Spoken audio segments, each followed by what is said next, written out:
Bon, salut Cédric, félicitations déjà pour commencer pour cette nouvelle victoire. Tu viens de t'imposer finalement sur Yohan Kongolo, un match très attendu, avec pas mal de pression. Est-ce que tu peux nous dire un peu comment ça s'est passé cette rencontre? Déjà, tu commences très mal parce que tu dis que c'était un match. C'était pas un match, c'était une mise à l'amende. Deuxièmement, je me sentais très bien. C'était un super combat. Comme j'avais prévu, j'allais le mettre dans le vent. Je l'ai mis dans le vent. Ça n'enlève rien à ses capacités et à son potentiel. C'est un très très bon boxeur, hein, mais pas un kickboxer, malheureusement. Et moi, je suis un vrai kickboxer, champion du Glory. Et bon, respect à lui, parce que bon, il y a quand même eu un peu de trash talk avant ça. Ça n'enlève pas le fait que je respecte beaucoup mes adversaires, hein. Notamment quand on fait un combat tel que enfin une discipline telle que celle-ci. Donc voilà, je suis très satisfait de mon combat.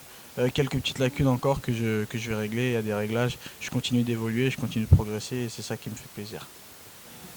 Bon, avant de le vaincre, tu as perdu deux fois. Est-ce que ça met une petite appréhension Tu veux qu'on se fâche en fait, c'est ça. T'es Euh, fatigué, t'es blessé un peu là, non, c'est non, ça. je suis pas blessé du tout. Non, franchement, honnêtement, est-ce que ça c'est Bien sûr, j'avais un peu de stress, donc je me suis dit, ah, peut-être que c'est vraiment ma bête noire, peut-être que je suis condamné à perdre à chaque fois contre lui. Mais j'avais plus de confiance parce que je savais que depuis Lille, depuis la Suisse, on s'est rencontrés. J'avais beaucoup évolué, ma boxe a changé, je me suis entraîné au Queensbury, à Levallois, j'ai un staff maintenant de vrais professionnels et j'avais totalement confiance. Je me disais, mais non, j'ai totalement changé. Et en plus, ma victoire sur Nicky Oskan m'a beaucoup encouragé, m'a beaucoup motivé pour monter dans le ring contre Kongolo. Et surtout le tournoi pourri qu'il a fait, m'a encore plus rassuré sur ma victoire potentielle. Du coup, là, bon, t'as battu Kongolo, t'as battu Holsken et t'as battu Groenart. C'était qui le plus dur pour toi pour l'instant? Le plus dur, c'était. Non, c'était pareil en fait, hein. Le plus dur, c'était mon sparring, Karim Elayani. À Levallois, c'était chaud, tu vois. Donc, non, les deux étaient. Non, non, non, il n'y a pas eu de plus dur. Franchement, pas pour me la raconter, mais non, pas eu de plus dur. Contre Murtel, j'étais pas satisfait de ma prestation parce que j'ai fait un combat qui n'était pas digne de moi. Contre Nicky, très satisfait, j'ai fait le combat parfait. Contre Murtel, contre Johan, satisfait aussi parce que ma prédiction était bonne, était vraie. Et en plus de ça, je l'ai touché pas mal de fois, il a vacillé. Respect parce qu'il est très solide, hein. Après, voilà, comme j'ai dit, il manquait encore quelque chose dans ma prépa pour que je puisse le terminer. Et s'il y a une quatrième rencontre, parce qu'à mon avis, il va la demander, bah, je le terminerai. Concernant les petits échauffements qu'il y a eu à la pesée, là, est-ce que c'était volontaire pourquoi t'as réagi comme ça, par exemple, quand il s'est rapproché? Bah, c'était très très volontaire parce que bon, moi, comme à mon habitude, voilà, je suis dans la provocation tout en étant dans le respect. Ceux qui comprennent pas ça, bah, désolé, vous avez rien compris au sport. Et il m'a touché. Et personne ne me touche en dehors du ring. C'est-à-dire que dans le ring, c'est difficile de me toucher. Alors si tu me touches en dehors du ring, ça va pas aller.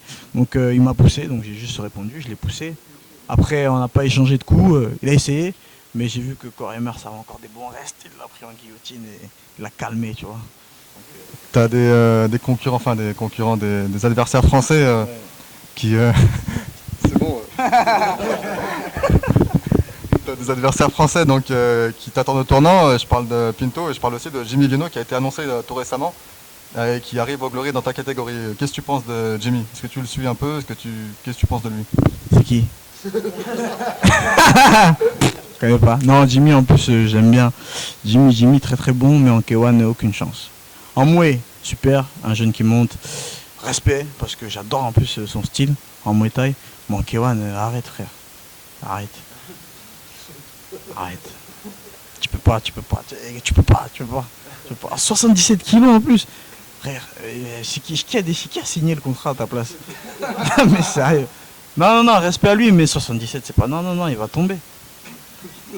Tomber. Il va tomber.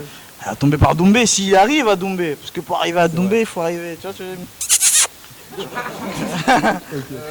Bon, toi qui es dans la provoque, qu'est-ce que tu penses j'imagine que tu es au courant que Mayweather et McGregor vont s'affronter. Non, il t'a pas encore provoqué. Peut-être. Hein. Qu'est-ce que tu penses de ce combat est-ce que tu penses que c'est une bonne chose pour le sport que le MMA rencontre la boxe Ah oui, bien sûr, pour moi c'est une bonne chose pour les sports de combat. Parce que il y a beaucoup d'ambiance, ça suscite beaucoup d'effervescence autour de ça. Et après, personnellement, je pense pas que ça va se faire. Parce que c'est incohérent. Il vient du MMA, l'autre il vient de l'anglaise. Et le combat il va se faire en anglaise. Mais je pense on est plusieurs et même totalement sûr que c'est Mayweather qui va gagner si le combat se fait en anglaise. Après, si ça se fait, en tout cas on sera tous derrière nos écrans.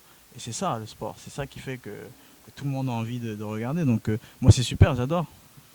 Tu serais pour qui? Moi je serais pour qui? Pour Samsonite. Non, je rigole. Non, franchement, je serais pour qui? Mayweather. J'aime bien Mayweather parce qu'il est dans la provoque, etc. Parce qu'il est blindé aussi. Donc si je dis Mayweather, peut-être qu'il va me lâcher un chèque. I like Mayweather. So. Et Mike Gregor, j'aime bien son style aussi. Non, que le meilleur gagne. Que le meilleur gagne. Ça me rappelle quelque chose tout ça. Quelque chose aussi. Ok, merci beaucoup à Cédric, hein, félicitations encore une fois. Et puis on se retrouve alors le 10 juin à Paris pour le Glory 42. 10 juin à Paris, message à mon futur adversaire. Je sais pas encore qui tu es. Si on te propose de signer le contrat, réfléchis à 2 fois avant de signer. Tu peux m'appeler, on peut en discuter. Ou tu peux me faire un chèque et peut-être que je te mettrai pas KO. Ok? Ous. Merci Cédric.